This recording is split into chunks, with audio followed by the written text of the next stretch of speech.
What do mind you boys coming through once again, and on today's video we're gonna talk about those 10 inmates who escaped from a county jail in New Orleans. Man, that sounds like a movie, man, but it happened. So far, for what I know, there's 3 in custody. So far, it's just 7 on the loose, and these individuals are dangerous. I don't know how many of those guys are facing life or how much time they're facing, but let's not forget what happened in California with Cesar Hernandez, where he ended up escaping, went to Mexico. He still wasn't giving up, ended up unaliving an officer, right? So these individuals are going to be dangerous, of course. They don't want to go back to jail. They don't want to face life. They don't want to face 20 years. And I'm telling you this from my perspective. When I was in jail, I didn't want to face all those years, man. I was willing to escape, but I didn't have the means. But before we continue and talk more about this topic, do not forget to hit the like, a comment, and if you haven't subscribed to the channel, hit the subscribe button. It does not cost you nothing, and at the end of the day, you're helping the channel, which I do highly appreciate it. So let's get to this story, right? So you're telling me that 10 inmates escaped from this county jail, and whoever's responsible at that county jail was putting the blame on the lack of staff. They have a shortage of staff, something around those lines, or maybe they didn't decide to go to work that one day. Their cameras don't work, their locks, they don't work. They're saying if they want to fix the locks, it's gonna cost $5 million. Man, just pay me $50,000 and trust me, I'll weld locks on every single door. Just give me the material. It's not gonna cost you $5 million, man. That's how you work the system. How does a lock is gonna cost you $5 million? But anyways, that's their excuse. That's what they're putting out there. And for me, man, it's a bunch of shenanigans. One thing that we have for sure, 3 deputies are in trouble. They're not working right now. I don't know what they did. I don't know how they got involved in this. But like I said, they're saying that it was an inside job. Somebody had to give them something. And that's why they end up going into that cell that they carve a hole. And you can see on videos as the inmates trying to open that door, because they saw the guys in that cell making that hole. So everybody's trying to go through there, and they managed to open the door and everybody start going through that cell door. We have seen the footage in where you see the guys in the darkness of the morning, dawn, running away from the county jail, crossing the freeway, man, and just disappearing in the darkness, right? I believe one of those inmates got found. They found him on a parking lot under a car. But the thing is this, man.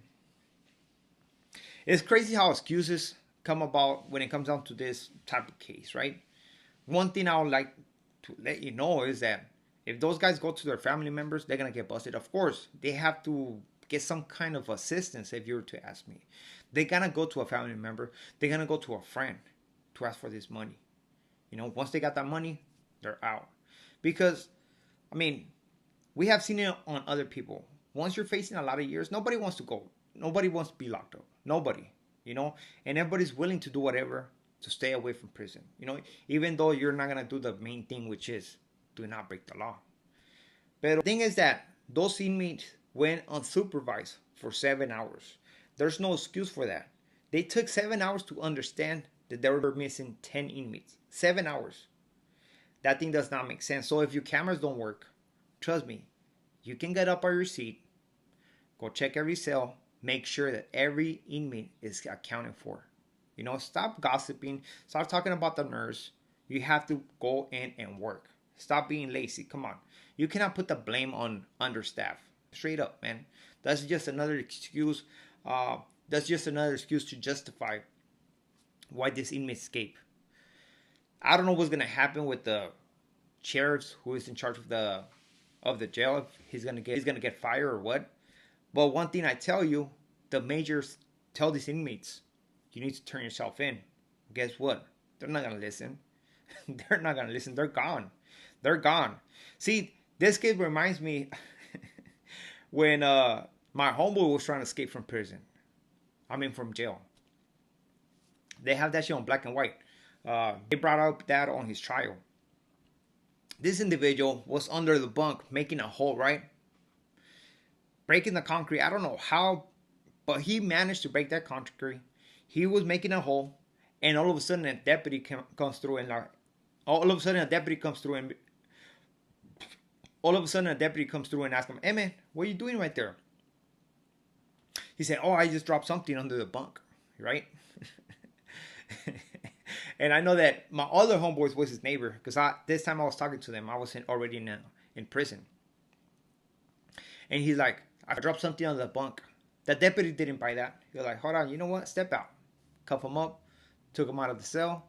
The deputy goes under the bunk, and he sees a hole. The thing about this is that my boy had a big head and shit, and he couldn't fucking fit in through that shit, you know? So he was working on making that hole bigger. And I don't know where that hole led to. I don't know if it led to the fucking neighbors or what, but it led to somebody, right? But the thing is that he didn't make it out. And what I'm getting at this is that every individual who's looking at doing a lot of time, they're gonna want to escape. My homeboy was looking at LWAP. He got the LWAP, but he was willing to escape. And trust me, if he would escape, he would have been a threat to society, because he would have done whatever he had to do in order for him to not come back. We see this with Cesar Hernandez. He did what he had to do in order to don't come back, but still they got him. And we have seen this on different occasions where individuals escape from county jails, man. You are scared. You're facing a lot of time. And we don't want to take accountability, man. We want to do the crime, but we are not willing to do the time.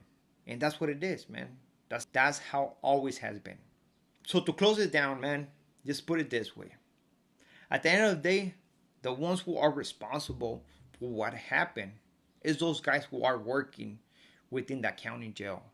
You cannot put a blame on your doors. You cannot put a blame on your cameras. You have people in there that can walk. They have to keep on walking. They have to make sure they do their job. They have to make sure that every inmate is accounted for. Doesn't matter if somebody gave them some kind of tools. You still have to get up and make sure that those inmates are right there. You know, because whether somebody gave them a tool or not, I mean, they were gonna escape, but you would find out sooner rather than later. 7 hours is not an excuse, and it's time to bring accountability to that county jail. You know, somebody needs to get fired. Some people needs to get locked up, and we'll see what's gonna happen. Because right now, 7 individuals are out, and these 7 individuals are gonna be a danger to society. As for right now, I believe the mayor of New Orleans is saying that he don't know if he's gonna fire the sheriff who is in charge of the county jail. But we already know what's gonna happen. The individual had to be fired. He didn't do his job. His deputies couldn't even do their job. So he's the one who's gonna be responsible. You have to cut the head of the snake. And on this occasion, it's gonna be the guy on top. Still, I cannot believe what just took place and what's happening right now. 10 inmates out on the loose. So with this being said, we are out to next video. Highly appreciate every single one of you guys, man. Don't not forget to subscribe to the channel. And thank you very much for the support. I humbly appreciate it. Gracias.